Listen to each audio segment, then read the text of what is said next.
Hey guys, Jimmy here. Thank you for joining me. I'm really glad that you're here. So, I feel really bad. I haven't made a video in a really long time. It's been over a month since I last made a video, going on 2 months. And I know you're probably thinking, Jimmy, you could probably, I don't know, make more videos and you wouldn't have to apologize. I wish I could. Honestly, I wish I could. But I want to kind of cram 2 topics into one video. First topping, yeah, it's like a pizza. My videos are like pizza. They're so good, even when they're bad, they're kind of good, I guess. And whatever. Anyways, first thing I want to talk about would be that I got this, the Legacy Blade Blaster.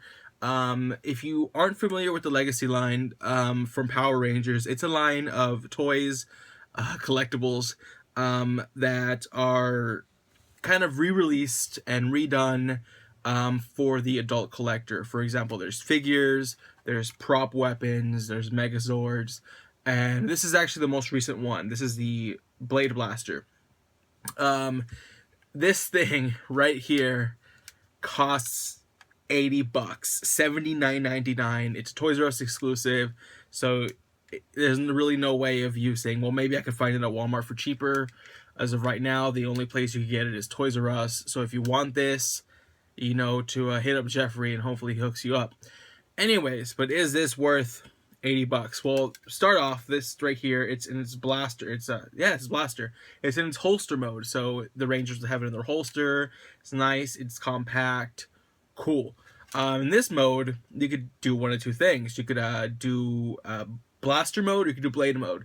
So let's do blaster mode because that looks cooler.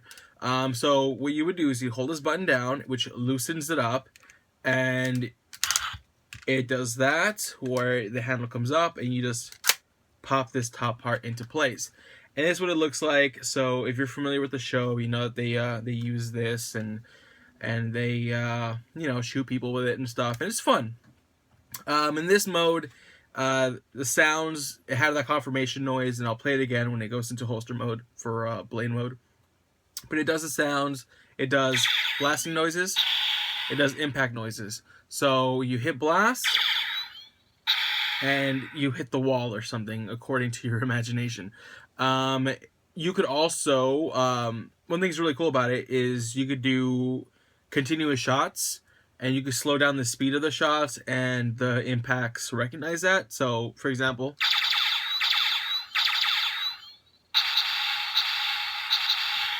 you notice how there was a delay in between impacts, which is really, really cool. At least in my opinion. It's probably super easy to program, but you know, whatever. That's pretty much all the noises it does in this mode. Then you slide this part down, you push the button again, you know, nice confirmation noise, and now it's back in holster mode. And in holster mode, you can be like, hey, you know what, I want to stab you, and it goes into blade mode. So nice, like a giant switchblade, which is really cool. And obviously it extends the length. Then, you know, you can kind of like, you know, fight someone in a sword with this, and it's really cool. And the noises it makes here, it just cycles through random, like, sword noises, swings and strikes and stuff like that. So that's cool. You just put it back into holster mode. There's actually one more noise that this thing does. When you turn it back on, a nice power-up sound. And actually, I was lying, because there is actually one more noise, and it's this.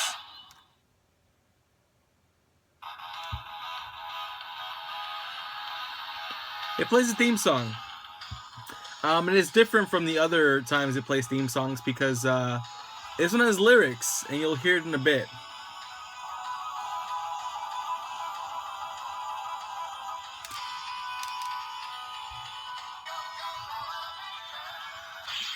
It plays the whole theme song, but because I don't want to get flagged for copyright, and because that would take too long, I decided to cut it out. So that's Legacy Blade Blaster.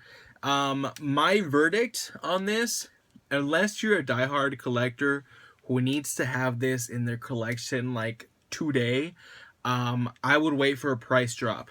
Saba, Legacy Saba, bigger sword, cost $100 when it came out.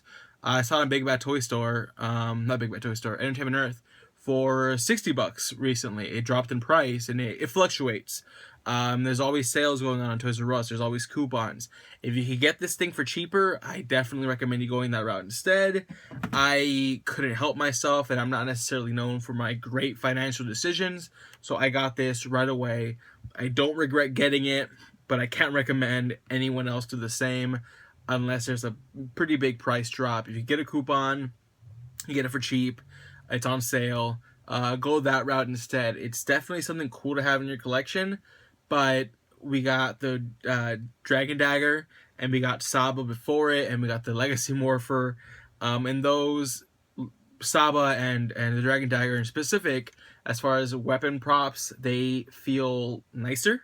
They feel like a bigger package. Like, this is a really nice burger. Saba and the Dragon Dagger are like a steak. Nothing wrong with either of them, but if you give me a really nice steak and then you give me a really good burger the next day, I'm gonna think about how awesome that steak was, regardless of how good that burger is. So maybe it's just me, and maybe it's just because I'm a little bit hungry, even though I just had dinner. But terrible analogy aside, get it if you feel you need to have it. If not, wait for it. If you must have anything from the Legacy collection, you could only get one thing. Your wife, your girlfriend, they only give you permission for one thing. Get the Morpher. The Morpher is cheaper than this, and I feel it's more iconic to the show. But that to the side. Let's talk about Dino Charge. This past Saturday, the last episode of season 1 of Power Rangers Dino Charge aired, and I got some stuff to say about it. Little sharing my thoughts on it. Now keep in mind, I've seen every episode as it's aired every week, so I might not remember whatever happened in episode 5. But as a brief overview, I really like the series. From what I saw, it was a lot better than the 4 seasons that came before it. And if you've seen those seasons, you're probably like, well, that's not very hard to do. But I really liked it. Mega Force, Super Mega Force, kind of disappointment. Samurai, Super Samurai, kind of a disappointment. But this show, I think, did a good job. It felt more like a Power Rangers series than the others have, which is kind of weird. Because last season was the anniversary season. I liked it a lot. I liked the characters. Partly due because I like the actors. I felt the actors had a lot of chemistry, and because of that, they felt more like they were actually friends. But that doesn't mean they necessarily got along 100% of the time. They had their arguments and they bickered at each other, but it felt more natural. It didn't feel forced, and that's something I really, really like. The villains of the season, they all looked pretty cool. There was no one where I was like, oh, that looks weird. That doesn't look right. I liked the villains. Their motivation made more sense than it has for other series, which was definitely a plus. I like the outfits. I like the Zords. Overall, as a Power Ranger series, I think it was done really, really well. I do have a few minor nitpicks, and the bigger one being Koda. Koda is the Blue Ranger who's a caveman. Very early on in the season, it was established that since he was a caveman, he couldn't really talk. And as the episodes went on, it seemed like he got a little better. And it showed signs of maybe towards the end of the series, he'll be able to talk, normally, or at least somewhat normally. But instead of him improving over time, especially towards the end of the season rather, it felt like it got worse. Maybe it's just me, but I felt that they could have done a whole lot more with the character as far as development. Another issue I had was with the Red Ranger, Tyler. Nothing against Yoshi or Brennan, who played the Red and Blue respectively, but I felt Red's character was very one-dimensional. Without giving away too much, he's looking for his dad. His dad's missing. He's looking for his dad, and it seemed like that was his main characteristic. Yeah, he had his moments where he was fun, he was adventurous, but there was other moments where it was like, dude, we know what you're gonna talk about. You're gonna talk about how much you miss your dad, which isn't bad, but it got pretty stale pretty quickly, I think. Everyone else though was pretty solid. There was a few moments where I was like, okay, they never really established that, but now it's the thing that you're known for. Cool, but I wouldn't expect anything else from a Power Rangers show. This series was actually good enough that I managed to convince my brother to watch it with me, and he didn't completely hate it. So I'm gonna go ahead and ask him his thoughts about the series. It's really good. It's far better than the last series like that have come out in the past years. Yeah. Much better than Super Mega Force, Mega Force, Samurai. Super Samurai. Yeah, Super Samurai. I forgot about that one. Yeah. A lot better. The actors are better. They do feel like they are friends. They are more serious as Rangers rather than taking it as if it's like a luxury. Yeah. They know what weight they hold. They know what they got to do. And I do agree that Koda doesn't feel like he learns much. Yeah. Throughout the episodes, he doesn't really change at all.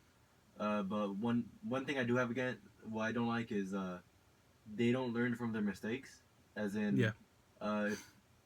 If a monster appears, they lose. They'll find a solution. They win. Like that'll happen every now and then. Yeah. Or more times than I should. Yeah. Yeah. Yeah. I'm sorry to interrupt you, but yeah, this series, I agree with you. It does really follow the Power Ranger formula, which is Power Rangers are doing their own thing. Monster shows up.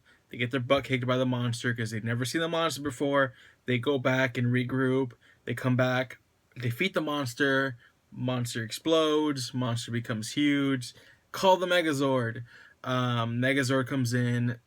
Saves the day. End of episode. And they're always so shocked when they turn huge, too.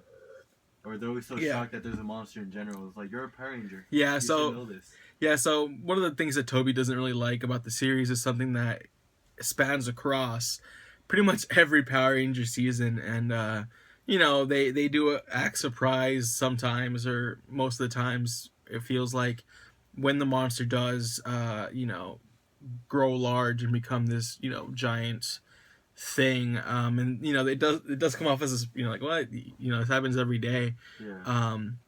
So yeah, I do get that. So overall though, if you're going to get back into Power Rangers, this is a good time to get back into Power Rangers. Watch this season. I believe the first 8 episodes are on Netflix right now. Maybe by the time I post this video, the full first season will be on Netflix. So give it a watch. I recommend it. Better than Super Mega Force by a long shot. Better than Mega Force. Better than Super Samurai and Samurai. This is the best Neo Saban Power Rangers show that we've gotten, and I know that there's fans of the Sentai, Kyuger, who might hate certain aspects of the show, specifically how certain characters are probably portrayed, but as a Power Rangers show, I think it's a lot stronger than the 4 seasons that came before it. So I'm definitely looking forward to season 2.